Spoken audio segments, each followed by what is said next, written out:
to the motherfucking relay. We're covering today's top boxing news.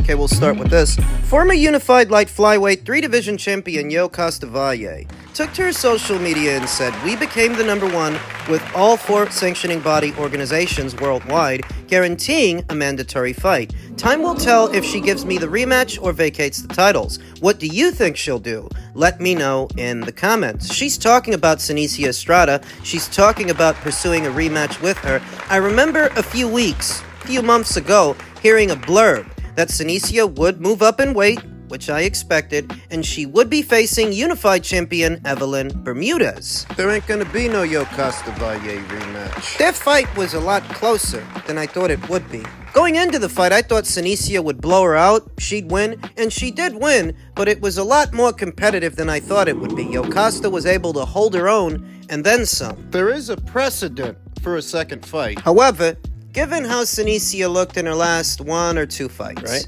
The Leonela Paula Yudica fight, the subsequent Yokasta Valle fight, you can see Senicia has outgrown the weight. She can't make minimum weight healthy anymore, and it's starting to manifest in her performances. It's time to move up. It's time to go to light flyweight, and when last I checked, that's what she's about to do. No rematch. Where Yokasta Valle might feel that her and Senicia have unfinished business, to Senicia, it's finished, it's done, and she is moving on. Without Senicia Estrada there to keep Yokasta Valle in line, Yokasta's got the run of the place. She's the best in show in the absence of Senicia. She's already rebounded off the loss to Senicia earlier this year. She had a rebound fight. She stopped the girl. Ramandeep Kaur, I think it was. She's made some changes to her corner where before she was being trained by Coach G, Coach Gloria. Now she's being trained by Mexico's own Panda Nahar. It's a guy who used to train Subriel Matias. I think he currently trains William Zepeda and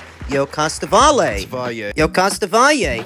After the Senicia Estrada fight, I knew that Yokasta Valle would be a champion again. She has a lot more to give to the sport of boxing, even if Senicia doesn't want to give her a rematch. I knew. The question now is, which alphabet organizations will afford Yokasta an opportunity first, since Senicia won't? Those belts she won, they're going to become vacant very soon. Which one will Yokasta end up picking up? Which one? Some? Because she could end up picking up more than one alphabet title in her very next fight, since she's ranked #1 with all 4 sanctioning bodies. I don't think she'll win all 4. Not all 4. The marketing strategy moving forward, what it's going to be, is that Yokasta Valle chase Senicia Estrada out of the minimum weight division. That's what she's going to say. That'll be the angle. It's my understanding that she's still doing business with Golden Boy Promotions, and that's good.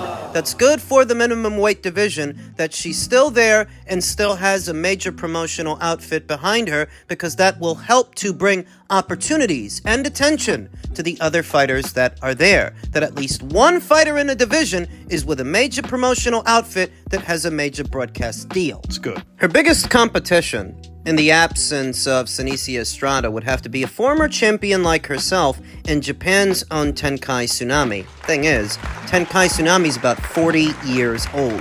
Time is not on her side. She was in action earlier this year. She did have a fight. She did win. Germany's own Sarah Boorman is another fighter you want to keep an eye on. Another fighter you want to watch out for. She's nowhere near as decorated, experienced as Yokasta Valle, but she is one of the better fighters at the weight. Action fighter, pressure fighter. Very good. Fun to watch. And there is an unbeaten up-and-comer, a young one, in America's own Guadalupe Medina.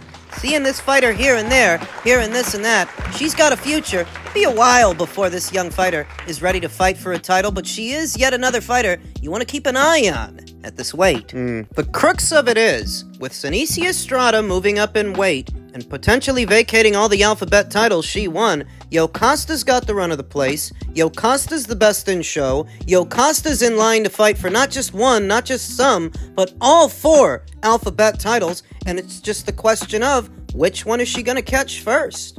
In men's heavyweight news, on the heels of his career-best win over Anthony Joshua, the IBF sets Dubois versus AJ rematch, deadline A potential rematch between Daniel Dubois and Anthony Joshua would have to happen by April 22nd of next year. According to the IBF's rules, Dubois' mandatory title defense is likely to be against the winner of Martin Bakole's IBF final eliminator against Agit Kabayel, provided that both men go through with it. The AJ fight has got to be before April. Daniel Dubois knocked out Anthony Joshua last month at Wembley Stadium to defend his IBF belt, in a bout stipulated as a mandatory title defense. Under the IBF's rules, Dubois now has 9 months to make a voluntary title defense, opening a door for a Joshua rematch, but he must fulfill this bout by April 22nd. Daniel Dubois is getting his first taste of being a world champion and what having to satisfy those pesky mandatories and dealing with deadlines is like. For a number of years, Anthony knew all about that. Now it's Daniel's turn. Rule 5.A2 of the IBF's regulations regarding the heavyweight division states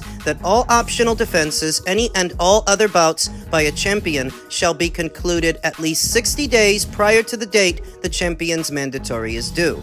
After this date, Dubois must fulfill a mandated title defense, which is likely to be against the winner of Martin Bakole's IBF final eliminator with Agit Kabayel. Dubois will be notified on approximately April 22nd of his June 21st mandatory. The regulations state, the champion shall be obligated to mandatorily defend his championship within intervals of no more than 9 months against the leading available contender in the heavyweight division as designated by the championship's chairman. The IBF has, however, stated that Dubois would be free to pursue a unification bout after this date. Dubois has stated his desire to fight the winner of Usyk's rematch with Fury in Saudi in December with the WBC, WBO, and WBA belts at stake. That's what it's like. Heavy is the head that wears the crown. That's what they say.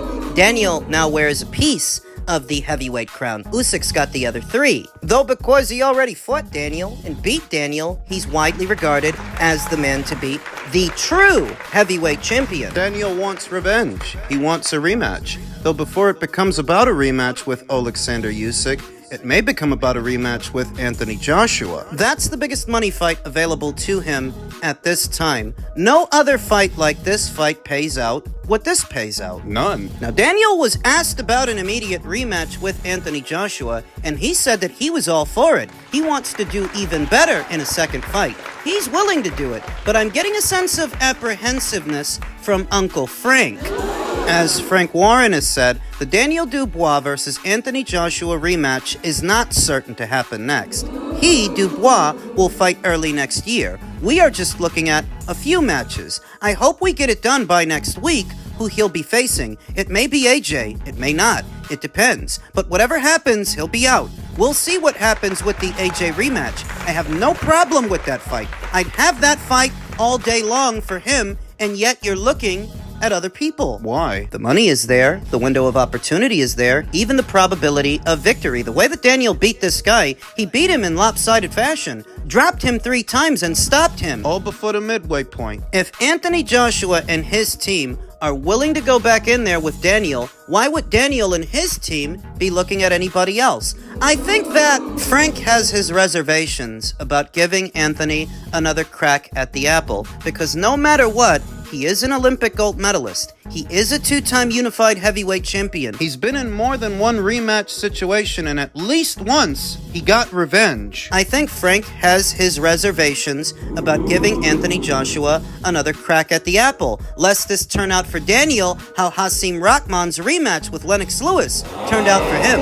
Oh, he stopped Lennox in the first fight, stopped him hard, dropped him hard. But in the second fight, Frank has his reservations. Otherwise, they wouldn't be entertaining other fights with other fighters that don't pay what this fight pays. The heavyweight division is the most ambiguous division, the most spontaneous. Every guy there is one punch away from getting knocked out. That includes Daniel. Look, he's twitching, he's throwing a few feints. Oh, 1-2, he's on his back foot. Yeah, he's in trouble on his back foot, Anthony Joshua. It's not really, I don't know. I'm not sure what is going off. You tell me what's going off. Bullseye's back. Do you think he was nervous like you versus St. George? Potentially. What did I miss there looking down? Who got hit?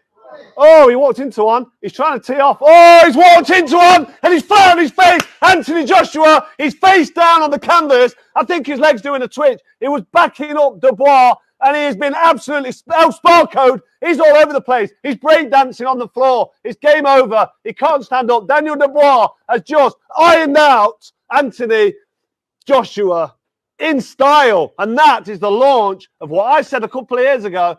Daniel Dubois could be the future of heavyweight boxing. Future of heavyweight boxing. That was Farrell Crotch's reaction immediately after the knockout. Daniel? The reactions in boxing are often disproportionate, and the people within boxing live in extremes, not realizing the same way that something unexpected happened to Anthony, something unexpected could happen to Daniel. And while so many of us overestimated Anthony Joshua's abilities going into the Daniel Dubois fight, he was widely perceived as the favorite, the overwhelming favorite going in. He got upset. But don't get it in your head that that can't happen to Daniel moving forward, because it can. Whether he's opposite the ring, a Martin Bakole in a mandatory title fight, or a Zhang Zhang, A Joseph Parker. you never know. So when you have an opportunity to make big cash, really big money, the kind of money that only a small percentage of boxers will ever make in their boxing careers, you take it. Small percentage of boxers, small percentage of people overall. There are only so many opportunities out there to make big cash, really big cash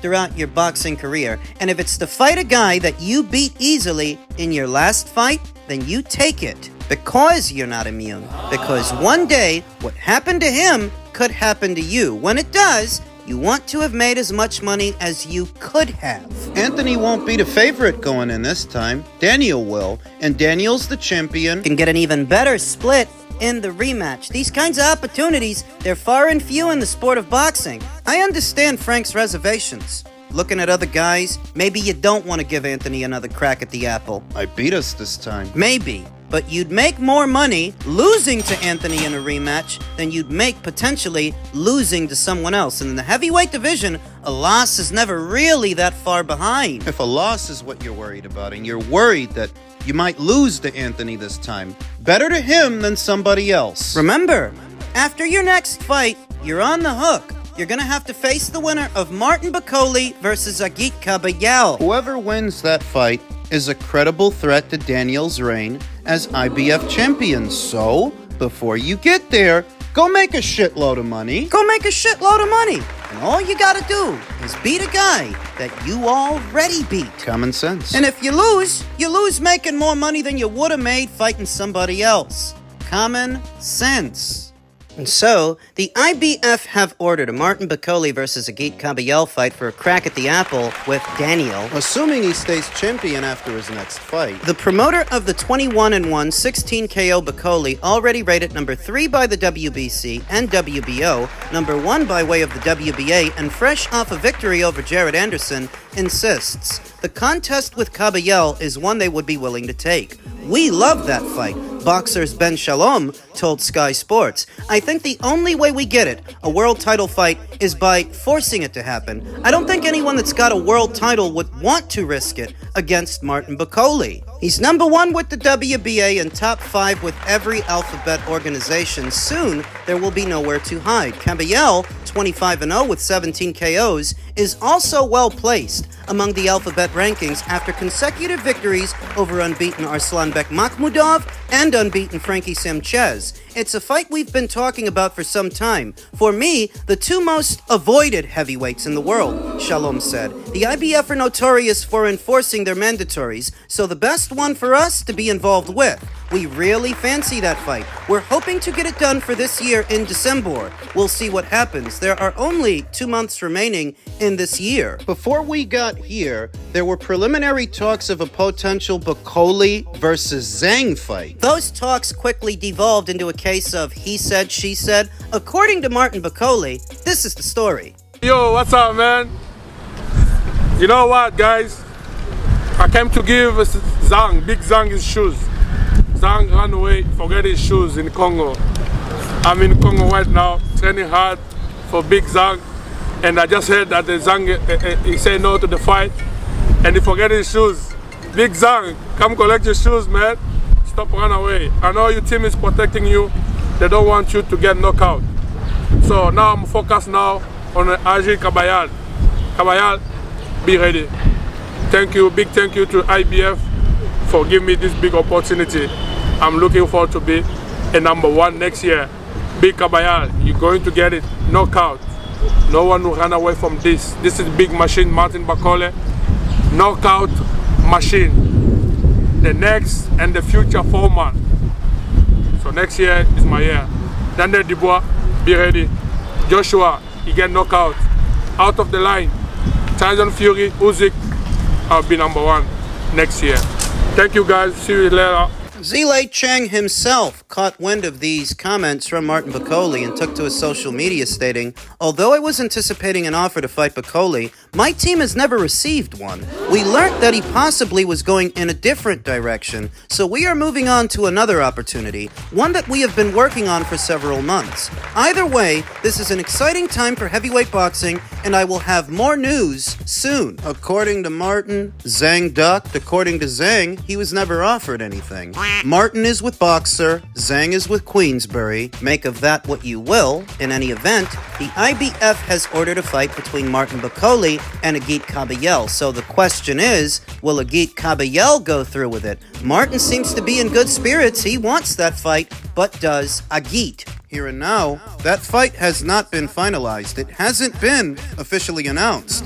At the same time, Zhang's next fight has not been officially announced. Who is he going to be fighting? Would be a cruel twist of fate for Martin Bakole, who's starting to make a name for himself, if Agit Kabayel elected to ditch him to go fight Chang. Why would he do that, though? The Chang fight might seem a slightly more winnable fight because Chang is older than Martin Bakole. Granted that he's a very hard puncher. After a number of rounds, he stops punching. His output slows. He doesn't do much. That's how Joseph Parker beat him. So if you had to choose between the two, the Zhang fight might seem a more winnable fight than the Bakole fight. They're both dangerous fights. They're both high-risk opponents, but Zhang is older and doesn't punch as much. When it comes to Martin, it's up to Ben Shalom and Boxer to secure him that fight and secure him that opportunity. And if Agit goes in a different direction, you get the next man up. Who's the next man? You've got Frankie Sanchez ranked at #6. He's still coming off that loss